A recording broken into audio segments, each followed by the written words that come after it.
बांग्लादेश की राजधानी ढाका की सड़कों पर हमारी कोशिशें जारी हैं लोगों के मन की बात को समझने की। यहाँ जन आंदोलन हुआ, युवाओं का खास करके गुस्सा जो शेख हसीना की तरफ दिखा, वही गुस्सा मीडिया घरों पर भी फूटा।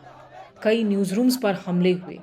दरअसल यहाँ पर मीडिया के एक बड़े तबके पर आरोप है कि एक तरीके से वो बांग्लादेश की गोदी मीडिया है।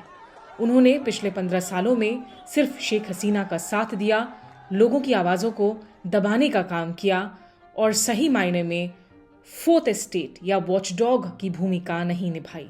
कुछ ऐसे चैनल जैसे 71 टीवी, उन्हें जला दिया गया। शोमोय टीवी, वहाँ पर भी भीड़ घुसाई 5 अगस्त को और वहाँ काफ़ी तोड़फोड़ की गई।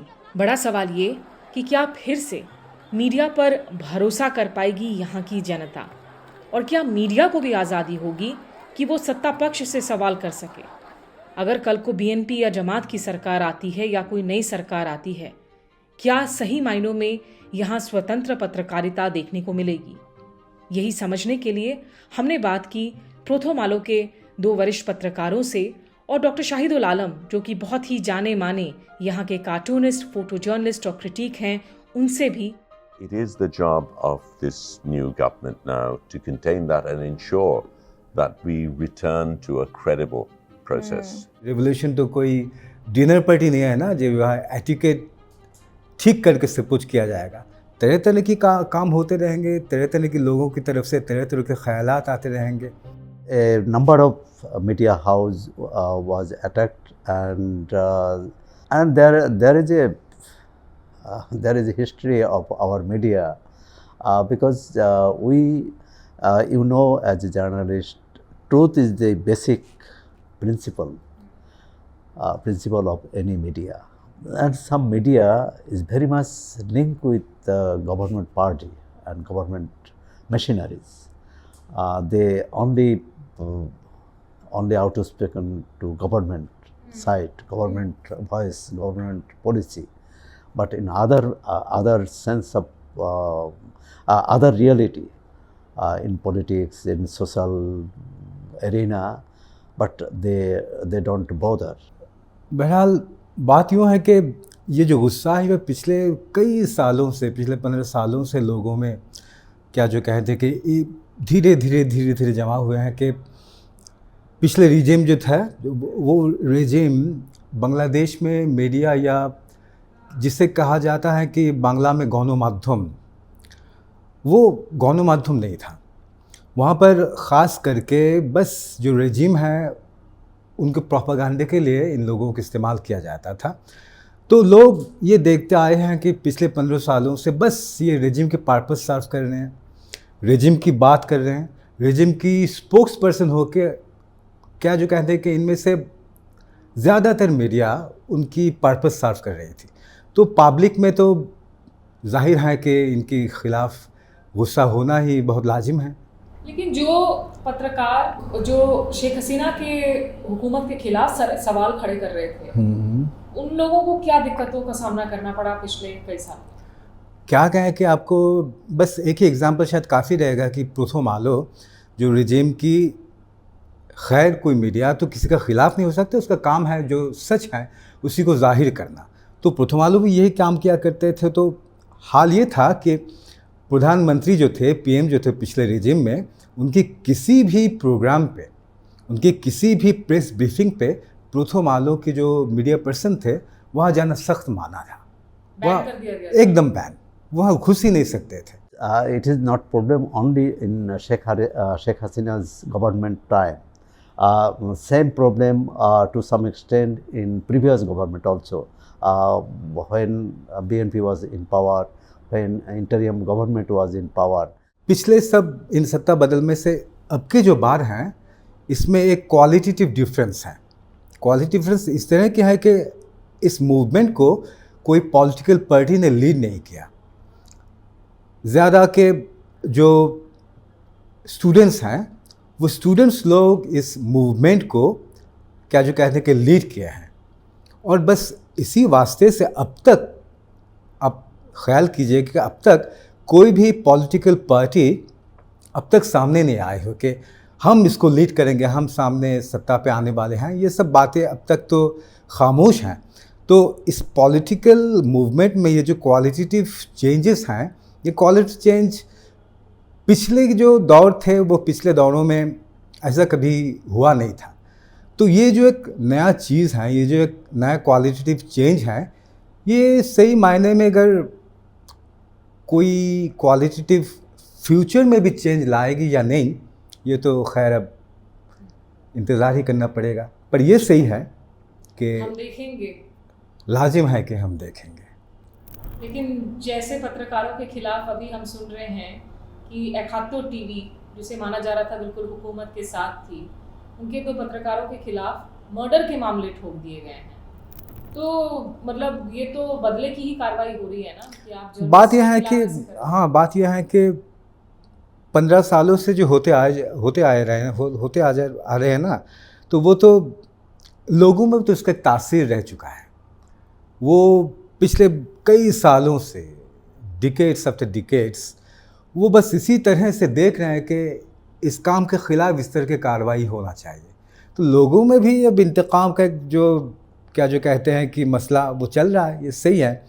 किसी भी रेवोल्यूशन के बाद, जो माओ सेतुंग ने कभी कहीं ये कहे थे कि रेवोल्यूशन तो कोई डिनर पार्टी नहीं है ना, जो वहाँ एटिकेट ठीक करके सब कुछ किया जाएगा। तरह तरह की काम होते रहेंगे, तरह तरह के लोगों की तरफ से तरह तरह के ख्यालात आते रहेंगे, उनमें से जाके आखिरकार जो हैं, जो होगा वो ठीक होगा, यही हमारी उम्मीद है। लेकिन आप बोल पाएंगे? लाबाजाद हैं। ये तो कहना मुश्किल है। जब बात करते हैं हम किसी भी क्रांति की या रेजिस्टेंस की, उसमें अहम भूमिका होती है आर्ट, कल्चर, पोइट्री, कार्टून्स।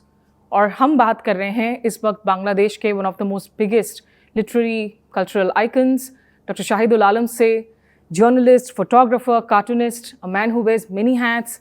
2018 में इन्हें time person of the year declare किया गया था, क्योंकि इन्होंने जिस तरह का संघर्ष झेला है और जिस तरीके से इन्हें जेल भेजा गया था, एक अंतर्राष्ट्रीय चैनल को दिए हुए इंटरव्यू के बाद में शेख हसीना पर इन्होंने कुछ सवाल खड़े किए थे। 107 दिन सलाखों के पीछे बिताया था डॉक्टर आलम ने। So thank you so much हमसे बात करने के लिए। Good to be with you. Yeah. अगर सबसे पहले तो मैं शुरुआत कर सकूं, क्योंकि हम इस खूबसूरत आपके गैलरी में हैं, ड्रिक गैलरी में। यहाँ मेरे पीछे मैं एक अभी भी कार्टून देख रही हूँ, स्टेप डाउन हसीना, शेख हसीना के कार्टून को। आर्ट को जब हम यूज़ करते हैं for any sort of resistance, उसकी क्या अहमियत होती है? How does it change the mood, specially when it comes to, क्योंकि इसमें हमने देखा है प्रोटेस्ट में स्टूडेंट्स हैं, यंग पीपल हैं, मिलेनियल्स हैं। How does it get used as a tool then? Art is very powerful in terms of how it reaches into parts that others cannot reach. I mean, factual information gives you data. It doesn't move you. And I think at a situation like this, that is very, very important. The fact that there was so much emotion involved, there was so much passion. And if you think of the resistance that's taking place, really what the students had wanted was dignity. And it was dignity that was denied. Of course, there was this pent-up anger for so much, for so long. What these cartoons have been able to do is, in a way, crystallize all of that into visual, tangible forms. देखिए, ये ना एक जो cartoon है, मैं आपको बताऊं, इसमें बंगाली में लिखा हुआ है तू ही राजा कौर।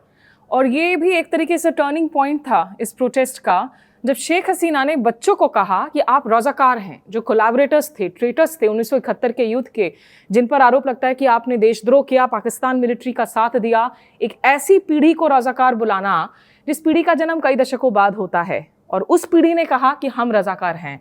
सो ये क्योंकि there was an image that was being painted कि ये तो स्टूडेंट्स प्रोटेस्ट नहीं हैं, ये तो बैक्ड बाय एक्सटर्नल फोर्सेस हैं, ये तो बैक्ड बाय पाकिस्तान है, चाइना है, बीएनपी है, जमात है। How are you reacting in सारे accusations? Well, that is the propaganda that Army League has used throughout. They have no credibility. They were not elected leaders. They were not representatives of the people in any way. But this was the trope that they fed. And sadly, this is also the version that a large part of Indian media has taken on board and continues to propagate today. This was a people's movement, very much a people's movement. And in fact, once they were called Razakars, their demand was not even change of government, but that she should apologize. And she did not. I mean, her hubris didn't allow her to do that. So it was very much, initially it began as a movement for quota, but then it became a fight for dignity and a fight for freedom. Sir, you mentioned Indian media. There is of course a poster cartoon here जो propaganda की बात करता है कि ये जमात BNP है, स्वाधीनता विरोधी है, ये स्वाधीनता के खिलाफ हैं। बांग्लादेशी मीडिया के खिलाफ जिस तरह की अटैक्स भी हुए हैं इस प्रोटेस्ट के बाद में, 71 टीवी को जला दिया गया। देयर इज अनदर टीवी जिससे कहा गया कि आप अलाइन थे विद शेख हसीना। क्या मीडिया पर कोई भी हमला इस तरीके से क्या सही है? और मीडिया की इस वक्त सबसे बड़ी ट्रस्ट डेफिसिट जो है, क्रेडिबिलिटी क्राइसिस बांग्लादेश में, वो क्या है? There shouldn't be any attacks. There shouldn't be any vigilante action on anyone. There are people who've been hugely problematic in terms of how they've dealt with this situation, and there needs to be a rigorous, thorough, and just response, which is not just for media, but also for the people who played along with that. These are issues we need to handle. Part of the problem is we do not yet have a fully functioning bureaucracy. Not everything else is in place. A lot of the police have fled because of fear of retribution, understandably. But it is the job of this new government now to contain that and ensure that we return to a credible process, credible judiciary. Bangladesh में आप जैसे लोगों की भी ज़रूरत है आज नेतृत्व के लिए। बहुत सारी वॉइसेस आ रही थी कि doctor Shahidul Alam should also lead. आपको लगता है कि अगर स्टूडेंट्स की कोई पार्टी फॉर्म होती हैं या you can give them an individual sort of alternate? I'm a journalist. My job is on the streets to continue to ask questions. I think if I were within any sort of political structure, I would lose that opportunity. And what I like very much is the fact that the students themselves have taken that on as their role. They have 2 representatives in the interim government, but the bulk of the student body, and we're very close to them, have actually said, we are going to be your watchdogs, and that's what's needed. और यहाँ की जो वॉचडॉग्स हैं, press हैं या India की press, सब continent की प्रेस, मीडिया अपनी क्रेडिबिलिटी कैसे वापस से रिडीम कर सकती हैं? Are you still angry with Sheikh Hasina आपके साथ जो हुआ था उसे लेकर? What Sheikh Hasina did to me is not so significant. What it's done to Bangladesh is what is important. And anger is not the right response. I think what we need to work on is rebuilding this nation. It has huge possibilities. We also want to rebuild our relationships with India. But then for that to happen, India too needs to respond appropriately. ठीक है, अभी जो है situation बहुत तेज़ी से बदल रही हैं। आने वाले वक्त में क्या होगा ये नहीं पता, लेकिन इस दौरान जिस तरह के जो इंटेलेक्चुअल वॉइसेस हैं, और ये खासियत रही है, आप वेस्ट बंगाल की डोमेस्टिक पॉलिटिक्स की बात करें या बांग्लादेश में अगर हम बात करें, जब कल्चरल आइकन्स, इंटेलेक्चुअल्स, जब उनका मूड बदलता है, जब वो एक वेव बदलता है, तो काफ़ी दफ़ा जो प्रोटेस्ट्स हैं या क्रांति हैं या रेवोल्यूशन हैं, उनके स्वरूप भी बदलने लगते हैं। फिलहाल बहुत शुक्रिया डॉक्टर आलम आपका हमारे साथ बातचीत करने के लिए। ढाका के इस ड्रिक गैलरी को अगर आप यहाँ पर आएँ तो आप ज़रूर आकर यहाँ पर देखें कि किस तरीके से आर्ट का इस्तेमाल हो रहा है देश की राजनीतिक स्वरूप को दिशा देने के लिए। ढाका में मैं Smita Sharma. Journalism at News Laundry is powered by the public, because when the public pays, the public is served. Visit newslaundry.com/subscription and pick a payment plan of your choice. Pay to keep news free and independent. Your future, and indeed the future of democracy, depends on it.